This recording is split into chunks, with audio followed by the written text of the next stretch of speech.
सासू माँ बदल गई। कहानी उस घर की है जहाँ बहू और बेटी को एक माना जाता था, लेकिन फिर अरे शिखा बेटा, तू रसोई में क्यों घुसी रहती है? जा, रोटी मैं बना लूंगी। नहीं नहीं माँ जी, आप बैठिए, बस सारा खाना बन ही गया है। श्वेता को बोल देती हूँ, वो खाना लगा देगी सबका। सॉरी भाभी, मेरे पास वक्त नहीं है। माँ, मुझे पैसे देना, पार्लर जाना है। हाँ हाँ चली जाना, भाभी को भी ले जाना। वो भी जाने को बोल रही थी पार्लर, पर पहले ना मदद कर दे उसके खाना लगाने में। देख माँ, वो बहू है, उसे बहू रहने देना, इतना सर पर मत चढ़ा भाभी को। श्वेता, ज्यादा मत बोला कर। बहू और बेटी में कोई फर्क नहीं होता है। जा जाकर काम कर। ननद को माँ का भाभी से इस तरह प्यार करना बिल्कुल अच्छा नहीं लगता। वो बार बार किसी न किसी तरह माँ को भाभी के खिलाफ भड़काती रहती, लेकिन कोई फायदा ना होता। एक रोज, अरे बेटे किशन, जा बहू को कहीं घुमा कर ला। सारा दिन घर में काम करती रहती है। हाँ हाँ माँ, हम लोग जा रहे हैं ना गोवा। अच्छा जी, भाभी ने तो हमें बताया भी नहीं। वैसे तो सारी पंचायत करती है, ये गोवा वाली बात क्यों छुपा गई हमसे? अरे क्योंकि उसे खुद नहीं पता था बहन। मुझे टिकट सस्ती मिल रही थी तो मैंने बुक कर दिया। हाँ शिखा, पैकिंग कर ले, संडे हम जा रहे हैं गोवा। दोपहर में शिखा पैकिंग कर रही थी कि सास आ जाती है। ये क्या बहू, साड़ियाँ? अरे गोवा जा रही है घूमने या फिर शादी में मायके हैं? माँ जी, ऐसा कुछ है ही नहीं, समझ में नहीं आ रहा क्या रखूं कपड़े में। अरे तेरी और श्वेता की साइज तो एक ही है, उसके कुछ मॉडर्न कपड़े ले ले, आकर लौटा देना। हाँ माँ जी, ये ठीक रहेगा। शिखा श्वेता के पास जाती है और उससे कपड़े मांगती है। ना जी ना, मैं अपने कपड़े ना दूं, वैसे भी फैल जाएंगे मेरे कपड़े, बहुत महंगे वाले हैं। शिखा मुंह लटकाकर कमरे में आ जाती है तो सास कहती है, चल तैयार हो जा, तुझे मैं शॉपिंग करा कर लाती हूँ गोवा की। बस फिर क्या था, सास बहू निकल जाते हैं मार्केट और एक से बढ़कर एक ड्रेस खरीद कर घर आते हैं। पहले बता देती कि नए कपड़े दिलाने वाली है भाभी को, तो मैं अपने ही दे देती ना भाभी को, मुझे दिला देती नए कपड़े। देख श्वेता, परिवार का मतलब सबके साथ रहना होता है, ना कि सिर्फ अपना सोचना। वैसे भी तुझे अच्छे संस्कार सीखने चाहिए।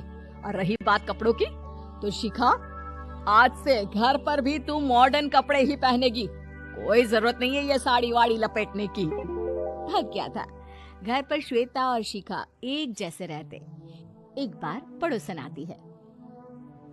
अरे बेटा, अपनी माँ को तो बुलाना जरा, बात करनी है। शिखा सास को बताती है और रसोई में चली जाती है। ये आपकी बेटी बहुत बड़ी हो गई है, इसके लिए एक रिश्ता है, कहो तो बता दूं। ये बेटी नहीं बहू है, घर में सब एक जैसा ही रहता है। वैसे मेरी बेटी भी बड़ी हो गई है, कोई रिश्ता हो तो जरूर बताना। पड़ोसन रिश्ता लेकर उन लोगों के घर आती है। तब श्वेता की होने वाली सास कहती है, तो ये घर है, कितने मंजिल का है? और ये बहू ने आपकी क्या पहन रखा है, जीन्स टॉप? अरे भाई, साड़ी वाड़ी नहीं है क्या इसके पास? देखिए, सर्दी है तो साड़ी में बहू कैसे मैनेज करती, वैसे पहनती है साड़ी भी। देखिए, हम लोग ठहरे पैसे वाले लोग, कोई कमी नहीं है हम लोगों के पास पैसों की, बहुत पैसे हैं, जमीन, नौकर चाकर, कार, सब कुछ है, लेकिन घर में संस्कारी बहू चाहिए। समझ रही हैं ना आप? सास कुछ कहती कि श्वेता बोल पड़ती है, हाय रे, नौकर चाकर से लेकर जमीन, कार, पैसा, हाँ हाँ, मुझे रिश्ता मंजूर है, मंजूर है मुझे। अरे रुक जा श्वेता, मैं बात कर रही हूँ ना। देखिए, हम लोगों के घर इतनी आजादी नहीं मिलेगी। अरे हाँ कर देना माँ, हाँ कर दे जल्दी से। सास क्या करती, बेटी की शादी ऐसे घर में कर देती है जहाँ ना उनके विचार मिलते हैं और ना ही आचार।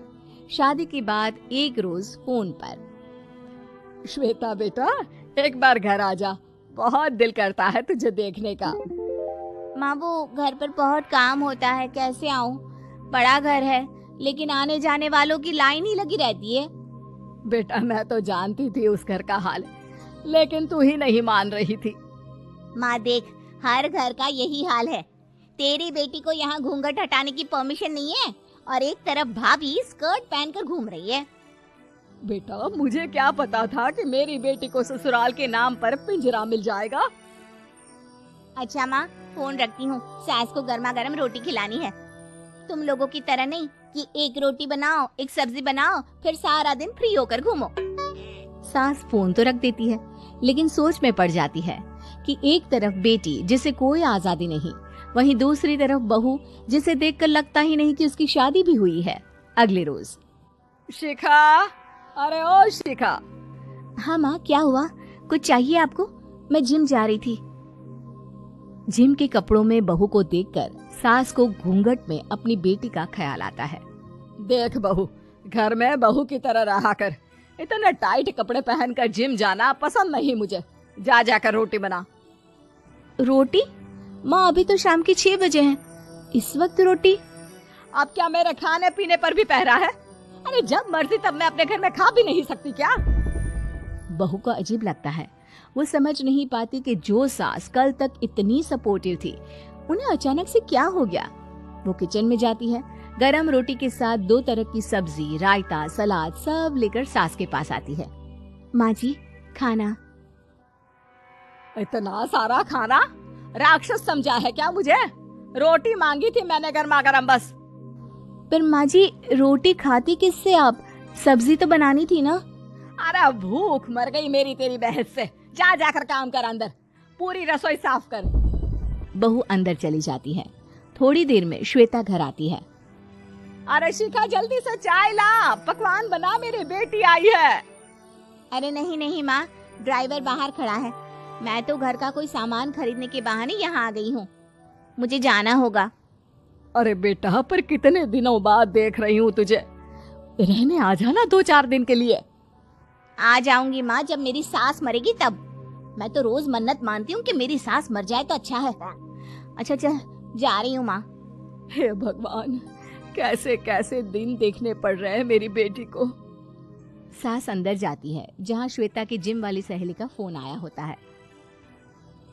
क्या बात है, आज जिम नहीं आई? अरे पता नहीं यार, आज माँ को क्या हो गया अचानक। पर खैर कोई नहीं, लगता नहीं कि मैं अब जिम आ पाऊंगी।